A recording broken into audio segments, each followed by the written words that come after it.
Dear friends, Youth Morale Series is sponsored by Peep Consort. Peep Consort is a gift shop where you can find beautiful gifts for yourself, for your friends, for your loved ones, for your home, for your office, and even for your church. Contact Peep Consort on these numbers on your screens. Go to Kakalika Plaza on the Sprinters Road and you will find Peep Consort, the beautiful gift shop for you. They also render other services that you will be interested in. Go to Peep Consort and you will never be disappointed you did. Dear friends, if you also want to sponsor Youth Morale Series, you can contact me or send me an email on heavenlight992@yahoo.com. heavenlight992@yahoo.com. I will be happy to have you be a sponsor to Youth Morale Series. It will be good for us to come together to see how best we can be of help and support to our youth. God bless you. God continue to keep you. God grant you his grace that you may continue to grow higher and higher. We are here, beloved, to encourage ourselves on this journey. You and I know that it is not easy on this journey. It is not easy facing the challenges of life. And so, as companions, as people walking together, as a young person like yourself, it is good to hold hands, to motivate one another on this journey. And so today, I want us to think of this, that never allow your past to weigh you down. Never allow your past to weigh you down.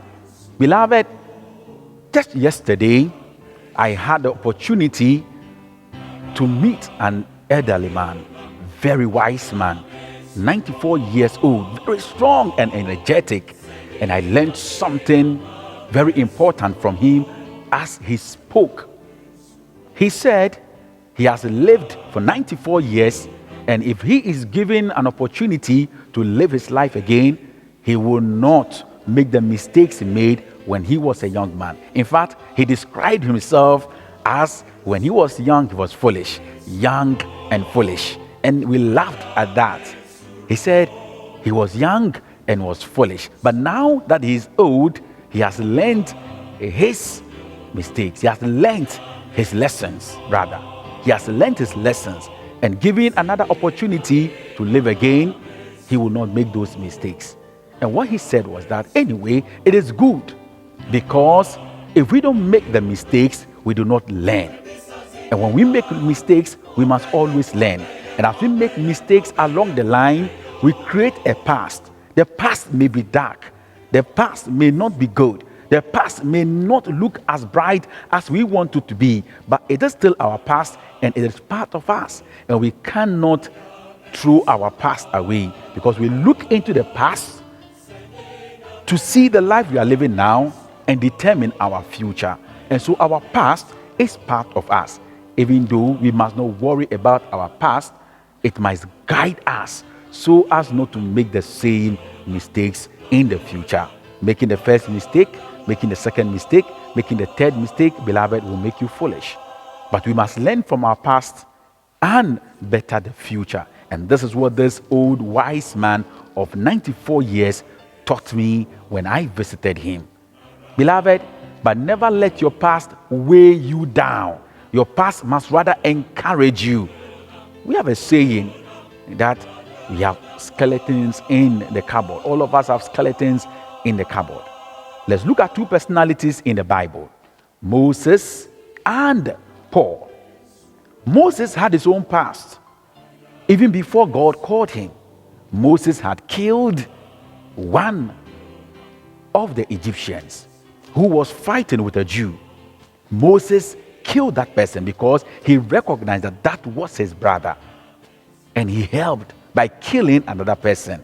And when he realized that what he did was known, he flee to his uncle's place to go and work for him.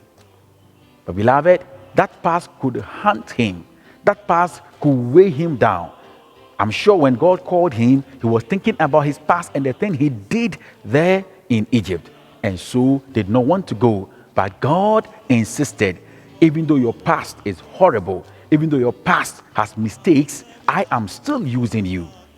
It does not matter, dear friends. Yes, your past is past. You have made your mistakes, but I believe that you have also learned your lessons. And if you learn your lesson, it should make you wiser. And this is how we grow. This is how we mature each and every day.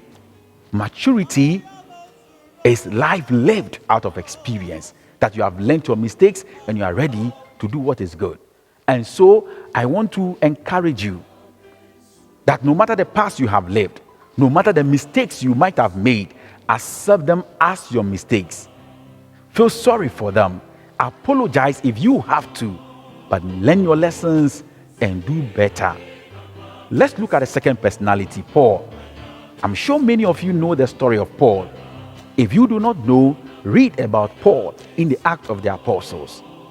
Paul, who was a very learned man, decided to defend Judaism against Christianity.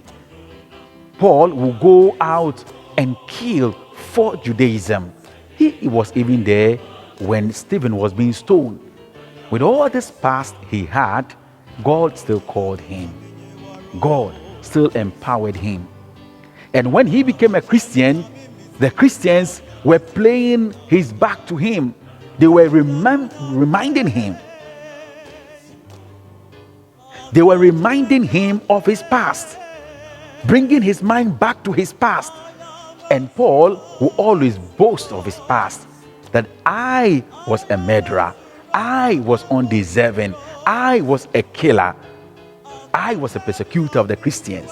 Yet God has called me and has made me an apostle. Beloved, don't be down because of the things you have done in the past. Don't be demoralized because of the things you have done in the past. They are your past. Focus on the future. Yes, you might have made a mistake, but focus on the future.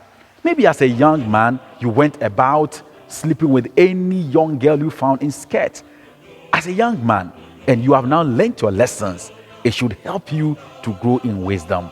Maybe as a young man, you went about drinking and drinking and drinking and soaking yourself in drink to the extent that even you have to sleep in gutters and you have disgraced yourself in your community. There can be a chance for you. You can be a new person. You can be a changed person. Maybe when you were young, you were going everywhere, stealing from here and there, stealing from people's homes, stealing from people's pockets. But now you have learned your lessons and you have changed. Beloved, there is an opportunity for you to do good, an opportunity to do better, an opportunity to grow wiser. Dear friend, don't let your past weigh you down. Don't let your past put depression on you. Don't let your past confuse you. In the same way, your past glories must not enter into your head too much to think that you have finished everything and that is the end of it. Keep fighting, keep working, keep achieving higher goals. Yes, it is possible. And so don't rest in your past glories and don't allow your negative past to also weigh you down. No matter what you have done, accept it as your mistake. Accept it as you doing what you did, whether good or bad, and be ready to do more and to do better. Let Moses be an example to you. Let Paul be an example to you. Maybe let my life be an example to you. Yes, human as I am not perfect. I am not an angel, but God has called me to become a priest in his vineyard. It is the grace of God. I am not saying you should become a priest like me, but you can be a changed person. You can be a good husband. You can be a good wife. You can be a good friend. You can be a good person. You can be a good Christian. May God bless you, and may God grant you the grace that you may come out of the effect of your past and become a better person in the future.